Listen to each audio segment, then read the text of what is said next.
Alright everybody, welcome back for another Joan of Arc speedrun. Last time we had a little bit of a disappointment with the cleansing of the Loire. I mean, it was okay, but not that great. But I'm really excited for this one because, unlike all the previous ones, as of me recording this, this is a world record for Joan of Arc 4 The Rising. So I will be submitting it to the speedrun.net or whatever. But yeah, this is going to be my first world record speedrun, so let's get into it, shall we? So here we are in the editor. We have our little starting army as usual, and we are tasked with, well, first we have to get to our camp over here to the west of the map, and then we have to destroy the town centers at Chalon, Rheims, and Troyes, or Troyes.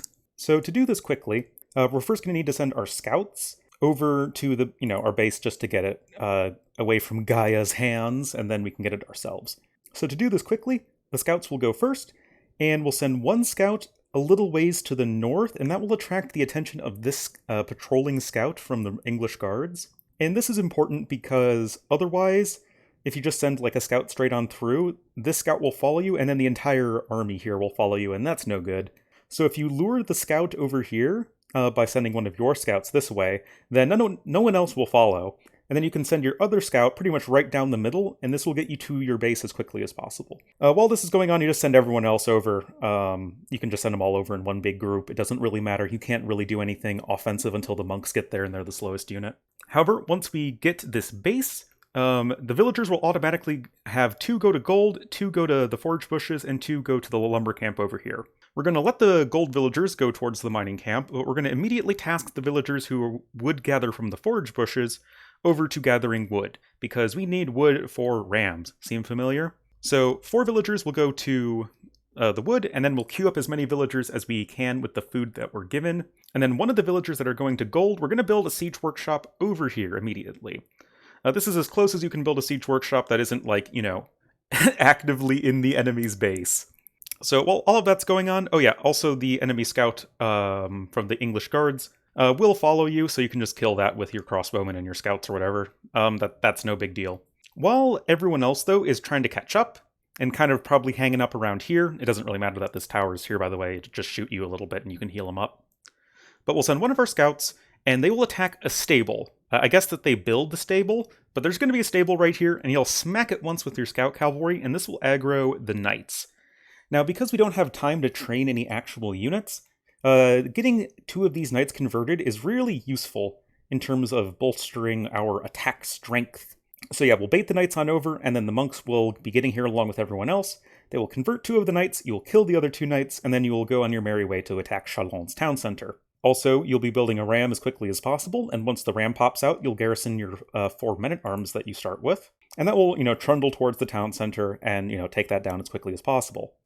The scorpions will attack you, but you'll just have to send your knights to deal with that as quickly as possible. I mean, the scorpions don't have a ton of HP, so your knights and Joan or whatever will be able to kill it quite quickly.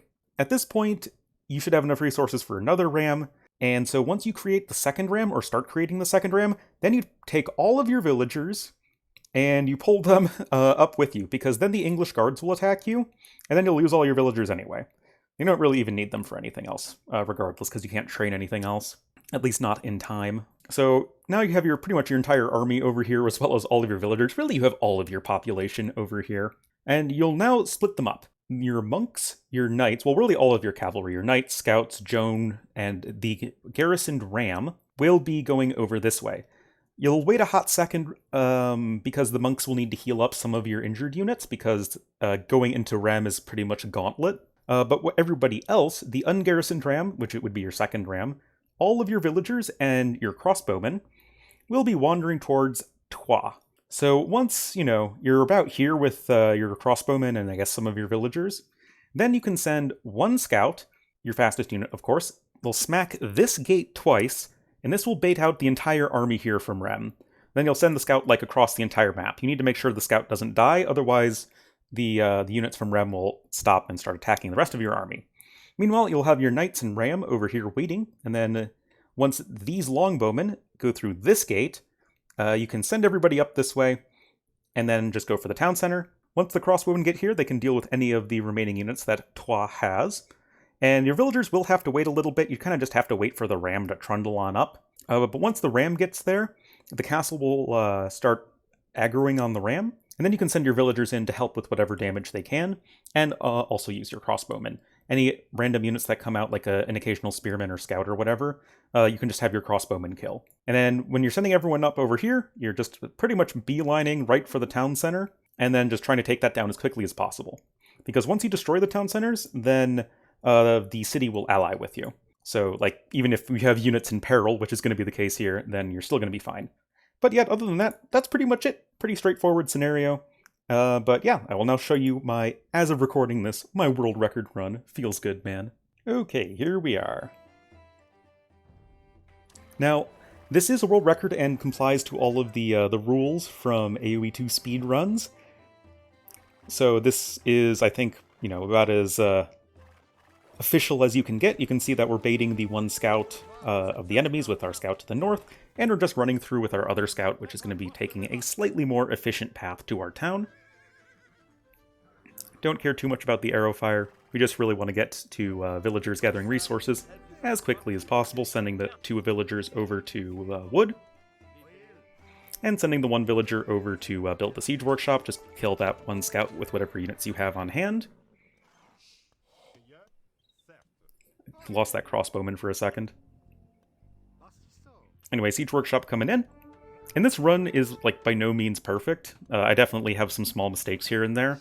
So I'm sure that other people, maybe even you, can improve on this time. But yeah, you can see we're going to send the scout across, and he is going to smack the stable. That is going to be right there. And that will make all of those knights very angry. By this time, the rest of her army is arriving. Charge!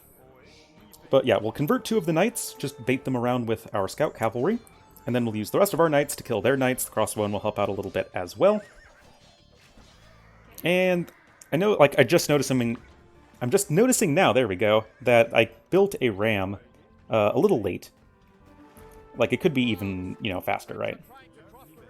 Anyway, we'll save our men-at-arms right there just because they'll make the ram go faster.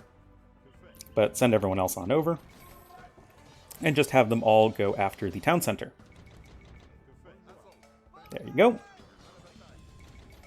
Then we're just waiting for the resources for another ram. I realized that it was gold I was missing, not wood. Kind of a little fail there again. A little bit of inefficiency, crossbowmen not shooting the things they could be shooting. Or rather, the town center is the exact thing. But we're just healing on up our units as best we can. And there will go Chalon. Now we need to make sure everyone's on stand ground, otherwise they'll run every which way and not be very helpful when it comes to attacking Rennes. So we're just getting everything set up. We'll send everybody who's going to Rem over here. And we'll just let the monks heal them up a little bit because they're just going to be taking a lot of arrow fire.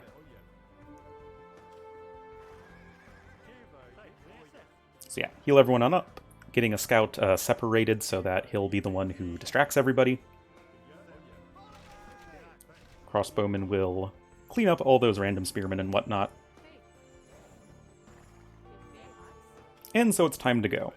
Something I think that is important is I put the cavalry and then the ram on 2 separate hotkeys. And this means that the cavalry can run through the arrow fire faster, and they can get to the town center faster and, away from enemy arrow fire. Look at that ram getting blocked. Look at those crossbowmen not targeting the town center. You can see all the little inefficiencies here. Like I said, certainly no perfect time, but I guess this is the best that anyone's posted so far. Anyway, we'll get to work on the town center. Random spearmen, who cares? Oh, if I recall correctly, I think I even lose a crossbowman. But yeah, we're just going to try and hope that Joan herself can stay alive, send the ram as quickly as may be. But now that the ram is arriving... Oh no, maybe I don't lose a crossbowman in this run. Villagers getting stuck, what else is new? But yeah, no. Punch it! Punch down the town center. And then if the ram gets a little low on the HP, you can just repair him a bit.